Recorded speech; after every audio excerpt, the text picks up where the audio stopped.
Students अब देखिए example second. क्या स्टेटमेंट है आपके एग्जाम्पल सेकंड की? Show that x equal to zero is ordinary point of differential equation this. आपके पास एक डिफरेंशियल इक्वेशन दे रखी है और आपको क्या शो करना है कि x इक्वल टू जीरो आपके पास क्या है, ऑर्डिनरी पॉइंट है, और x इक्वल टू वन क्या है आपके पास, रेगुलर सिंगुलर पॉइंट। ये शो करना है।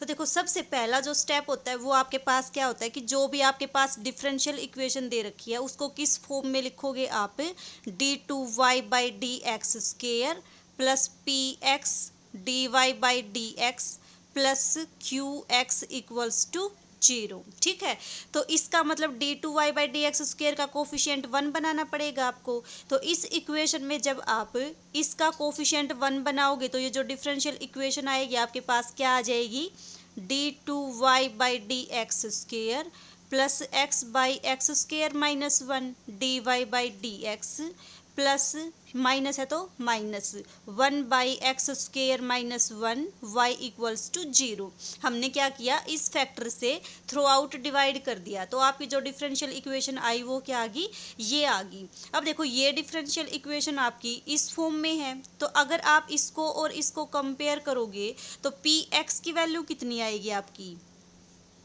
x/x² - 1, और क्यू एक्स की वैल्यू कितनी आएगी आपके पास, -1/x² - 1। अब हम क्या देखते हैं कि x इक्वल टू जीरो इसका ऑर्डिनरी पॉइंट है या नहीं। क्या बताया था आपको कि अगर कोई पॉइंट को ये चेक करना हो कि वो उसका ऑर्डिनरी पॉइंट है या नहीं, तो कैसे चेक करोगे, जब फंक्शन आपका किस फॉर्म का हो, रैशनल फंक्शन का। रैशनल फंक्शन को किससे प्रॉब्लम होती है, डिनोमिनेटर की जीरो से प्रॉब्लम होती है। अगर डिनोमिनेटर जीरो बने किसी पॉइंट के ऊपर तो वो पॉइंट क्या हो जाएगा, उसका सिंगुलर पॉइंट। और अगर डिनोमिनेटर जीरो ना बने तो वो पॉइंट क्या हो जाएगा, उसका ऑर्डिनरी पॉइंट हो जाएगा।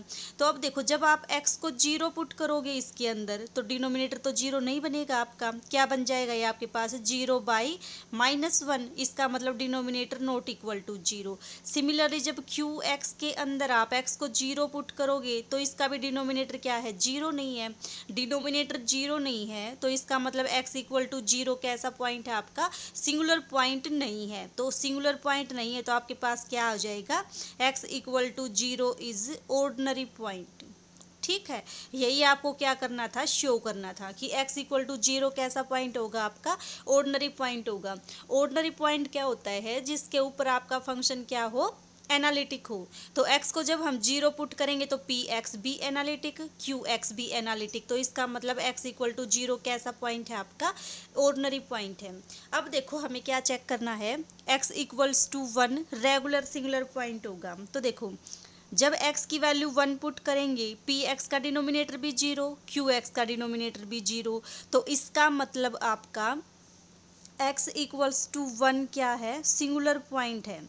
सिंगुलर पॉइंट क्यों है, क्योंकि आपके पास पी एक्स और क्यू एक्स दोनों क्या है, अनडिफाइंड है। किस पॉइंट के ऊपर, x इक्वल्स टू 1 के ऊपर। x इक्वल टू 1 के ऊपर पी एक्स भी अनडिफाइंड, क्यू एक्स भी अनडिफाइंड। तो इसका मतलब x के इक्वल्स टू 1 कैसा पॉइंट है आपका, ये आपका सिंगुलर पॉइंट है। अब सिंगुलर में भी दो केस होते हैं आपके पास, कौन से, एक तो आपका रेगुलर सिंगुलर पॉइंट, दूसरा आपके पास क्या होता है, irregular singular point. Regular singular point के लिए तो क्या चेक करोगे आप, x माइनस ए की वैल्यू कितनी है यहाँ पे 1 की, x-1 फैक्टर को जब पी एक्स से मल्टीप्लाई करो और x-1 के स्क्वायर को क्यू एक्स से मल्टीप्लाई करो तो आपकी दोनों की लिमिट क्या करनी चाहिए, एग्जिस्ट करनी चाहिए, या फिर क्या होने चाहिए, ये दोनों एनालिटिक होने चाहिए। एनालिटिक का मतलब इनका डिनोमिनेटर क्या होना चाहिए, नॉन जीरो होना चाहिए। तो आपका ये क्या बन जाएगा, पी एक्स और क्यू एक्स एनालिटिक बन जाएगा और पॉइंट क्या बन जाएगा, रेगुलर सिंगुलर पॉइंट बन जाएगा। अगर ये एनालिटिक नहीं हुए तो ये पॉइंट क्या हो जाएगा आपके पास, इरेगुलर सिंगुलर पॉइंट हो जाएगा। ठीक है, तो करो चेक, कैसे चेक करोगे, x-1 की मल्टीप्लाई करो पी एक्स से, कितना आएगा आपके पास, x-1 तो as it is, p x कितना है आपके पास, x/x² - 1। अब इसको आप क्या लिख सकते हो, x माइनस वन तो एज इट इज, x भी as it is, x minus one x plus one, x minus one से आपका x माइनस वन कैंसिल। अब देखो जब x की वैल्यू वन पुट करते हो तो ये आपका डिफाइंड है। डिफाइंड क्यों है, क्योंकि x की वैल्यू वन पुट करोगे तो डिनोमिनेटर जीरो नहीं बनेगा। तो इसका मतलब पी एक्स क्या आ गया आपके पास, एनालिटिक फंक्शन आ गया। अब क्यू एक्स के ऊपर चेक करोगे, क्यू एक्स के लिए क्या चेक करते हो, एक्स माइनस वन का स्क्वायर और इसकी मल्टीप्लाई करोगे क्यू एक्स के साथ और इसको चेक करोगे तो कितना आएगा आपके पास, ये एक्स माइनस वन का स्क्वायर, क्यू एक्स कितना है आपका one by x square minus one और साथ में आपका माइनस। इसको जब ब्रेक करोगे तो क्या आएगा, x plus one x minus one, कितना आ जाएगा आपके पास, एक्स माइनस वन का whole square upon x plus one x minus one. X minus one से एक पावर कैंसिल, ये आपका बन गया x minus one upon x plus one.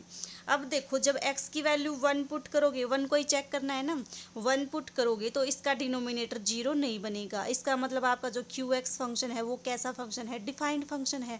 Defined है x इक्वल्स टू वन पे, तो x इक्वल्स टू वन पे क्या हो जाएगा आपके पास, ये एनालिटिक हो जाएगा।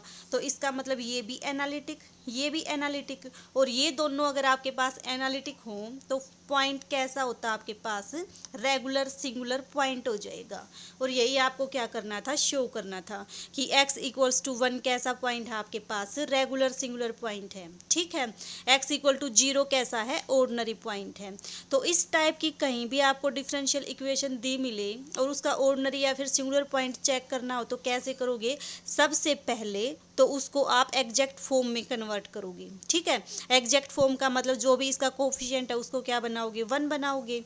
फिर क्या करोगे, पी एक्स और क्यू एक्स की वैल्यू नोट डाउन करोगे और फिर ये चेक करोगे कि क्या इस पॉइंट के ऊपर पी एक्स और क्यू एक्स डिफाइंड है या अनडिफाइंड है। अगर दोनों पी एक्स और क्यू एक्स डिफाइंड हो जाएं तो पॉइंट कैसा होगा, ऑर्डिनरी पॉइंट। और दोनों में से अगर एक भी अनडिफाइंड हो जाएगा तो पॉइंट कैसा होगा आपके पास, सिंगुलर पॉइंट होगा। फिर सिंगुलर में भी आपके पास क्या होते हैं, दो केस होंगे, रेगुलर या फिर इरेगुलर। रेगुलर के लिए इन कंडीशन को चेक करोगे, ये दोनों एनालिटिक आ जाए तो वो रेगुलर सिंगुलर पॉइंट हो जाएगा। और अगर इनमें से एक भी एनालिटिक नहीं आया तो वो क्या हो जाएगा, इरेगुलर सिंगुलर पॉइंट हो जाएगा। तो इस टाइप के क्वेश्चंस को करने के लिए आपके पास ये प्रोसीजर है। इंपॉर्टेंट कंसेप्ट है, जब कभी भी आपके पास कभी एंट्रेंस एग्जाम या मैथ से रिलेटेड कोई भी एग्जाम आप देते हो तो कई बार पूछ लेता है कि ये आपके पास डिफरेंशियल इक्वेशन है और ये पॉइंट इसका ऑर्डिनरी पॉइंट होगा या रेगुलर सिंगुलर पॉइंट होगा। ठीक है, तो इसलिए ठीक है, थोड़ा इंपॉर्टेंट है।